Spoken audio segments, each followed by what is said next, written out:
सुरुवात ज्यांच्यापासून होते, राजकारणाचा शेवट ज्यांच्यापासून होतो, ते राजकारणाचे केंद्रबिंदू महाराष्ट्राचे लाडके मुख्यमंत्री, या भारत देशाचे लोकनेते सन्माननीय शरदचंद्रजी पवार साहेब, राष्ट्रवादी काँग्रेस पक्षाचे ज्येष्ठ नेते तथा पक्षाचे अध्यक्ष आणि या महाराष्ट्राचे विकसनशील, कर्तृत्वदक्ष आणि कार्यक्षम लाडके उपमुख्यमंत्री अजितदादा पवार साहेब, ज्यांच्या सूचनेनुसार मी खऱ्या अर्थाने या सुधाभाऊ घारे यांच्या मार्गदर्शनाखाली पक्ष प्रवेश करतोय. त्यांची सूचना ज्यांना मला लाभल्या, वेळोवेळी सहकार्य केलं, सुखदुःखात त्यांची साथ लाभते, ज्याला मी माझा आदर्श मानतो आणि माझं गुरु मानतो, ते सन्माननीय राष्ट्रवादी काँग्रेस पक्षाचे प्रदेशाध्यक्ष सन्माननीय सुनील तटकरे साहेब, ज्यांच्या मार्गदर्शनाने खऱ्या अर्थाने या ठिकाणी मी पक्ष प्रवेश करतोय. तमाम सहकाऱ्यांच्या सोबत, ज्यांनी माझी सुखदुःख अडचणी समजून घेतल्या आणि त्यांनी विश्वास दिला की तुमच्यावर झालेला अपमान, अन्याय दूर केला जाईल आणि खऱ्या अर्थानं उद्याचं आपण ज्यांच्या हातात कर्जत खालापूरचं भविष्य देणार आहे, ते उद्याचे भावी आमदार सुधाभाऊ घारे यांच्या मार्गदर्शनाखाली आज खऱ्या अर्थाने या ठिकाणी प्रवेश चालू आहे.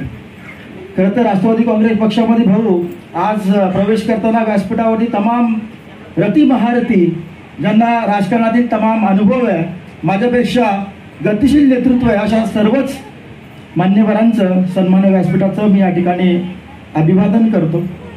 आणि ज्यांच्या विश्वासावरती मी खऱ्या अर्थानं माझ्या या प्रवासाची वाटचाल केलेली आहे, ते माझे सर्व आईवडील, भाऊ बहिणी, माझ्याबरोबर असलेल्या वहिनी, माझे काका काकी, आणि खऱ्या अर्थानं जर माझ्या यशामध्ये जर सर्वात मोठ्यापणाचा वाटा असेल तर सर्वात महत्त्वाचे माझे आदिवासी बांधव, त्यांनी मला सहकार्य केलं आणि त्यांच्यामुळे मी आज इथपर्यंत पोहोचलो.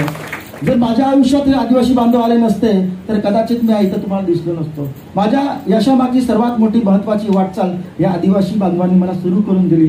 समाजाचं कार्य मी तिथून सुरू केलं आणि तसाच अस्तित्वाची राजकारणात प्रवेश केला. ज्या पक्षामध्ये गेले 15 वर्ष घालवली, त्या पक्षाने प्रत्येक वेळी माझा अपमान केला, मला अन्याय केला, माझ्यावर अत्याचार केला, पण तो मी सहनही केला 15 वर्ष. पण त्याच्या पाठीमागं ज्यावेळी माझ्या या आदिवासी बांधवांवरती, माझ्यावरती विश्वास ठेवणाऱ्या, मला वेळोवेळी सहकार्य करणाऱ्या, माझ्या सुखदुःखात सहभागी होणाऱ्या, ज्याला खऱ्या अर्थानं मला यशाची वाटचाल करून दिली, त्या आदिवासी बांधवांचा कार्यालयामध्ये अपमान झाला, अत्याचार झाला आणि म्हणूनच त्यांची वाट मी सोडली आणि तुमच्या पक्षाच्या मार्गावर चालण्याचा प्रयत्न करतोय. कदाचित माझा झालेला अपमान मी सहन केला, पण माझ्या बांधवांचा झालेला अपमान मी कधीही सहन करणार नाही, होणार नाही आणि कधी सहन करून घेणार नाही. कारण माझी जर ताकद कुणाची असेल तर माझे बांधव माझी ताकद आहे आणि माझी ताकद म्हणजे माझे बांधव आहेत. मी त्यांच्याशिवाय शून्य आहे. ते जर असतील तरच माझी काहीतरी कीर्ती आहे.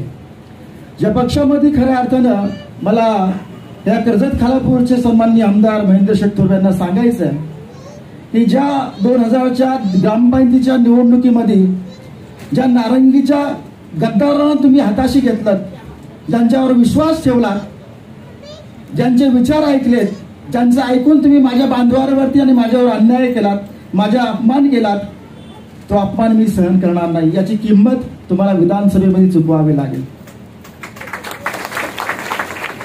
ज्या माणसांवरती तुम्ही विश्वास ठेवला, ज्यांचे विचार ऐकून माझ्यावर अन्याय केला, ज्यांना तुम्ही सोबत घेतलं आणि उमेदवारी दिली, तिकीट दिलं, उद्याच जे तुम्ही गमावले ना, ते तुमच्या पक्षातनं माझ्यासारख्या सामान्य, सर्वसामान्य प्रामाणिक कार्यकर्त्याला त्याचं गम तुम्हाला विधानसभेत दिसून येईल.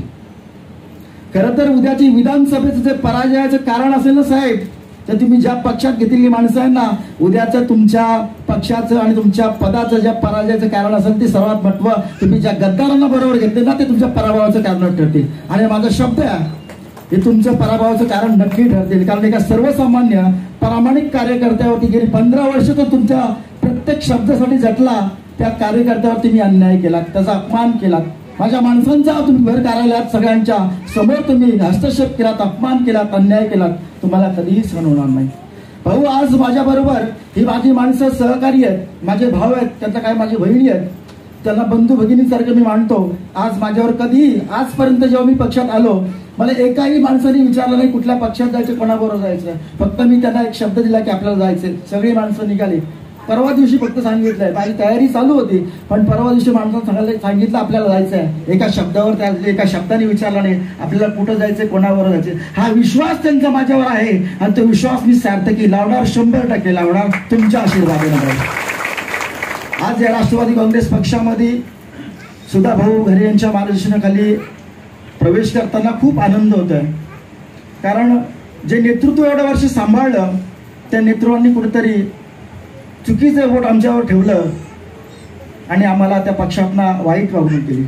पण या पक्षामध्ये भाऊ तुमच्या सहकार्याने येताना आनंद होत आहे की तुमचे विचार श्रेष्ठ आहेत, तुमची लोकांची जाणीव, तुम्ही कार्यकर्त्यांना मिसळून राहता, सुखदुःख सामील करून घेता, त्यांच्या अडचणी सोडवता, प्रत्येक माणसाला आपला भाऊ आपल्या बहिणीसारखं वागवता आणि सर्वात महत्वाचं माझ्या भगिनी आहेत ना त्यांना तुम्ही बहिणी समान वागवता, ही सर्वात महत्वाची बाब तुमची आहे आणि म्हणून तुमचे विचार आहे तुम्ही तुमचा ओरडण्याचा प्रयत्न केला आहे. हे तुमचे विचार माझ्या मनात रुजले, त्या विचारांना धरून मी चाललोय. भाऊ तुम्ही कुठल्याही पक्षात जा, तुम्ही बोलाल तो चिन्ह, ती बोलाल ती दिशा, हे ठरवलंय. तुम्ही जिथं जाल तुमच्या पाठीमागे खंबीरपणे मी उभा आणि माझी माणसं तुमच्या बरोबर 24 तास तुमच्या बरोबर असली, फक्त आमच्यावर जबाबदारी द्यायची, ती जबाबदारी आम्ही सांभाळणार.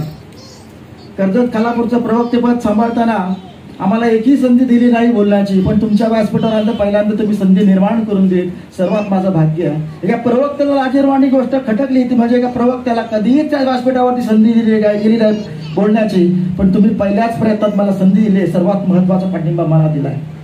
भाऊ आज तुमच्या इथे प्रवेश करताना मी या सर्वांच्या साक्षीने सांगतो की कोणत्याही गोष्टीची माझ्या खालापूर तालुक्यामध्ये आदिवासी संघटनेकडून कोणतीही तुम्हाला कमी पडणार नाही.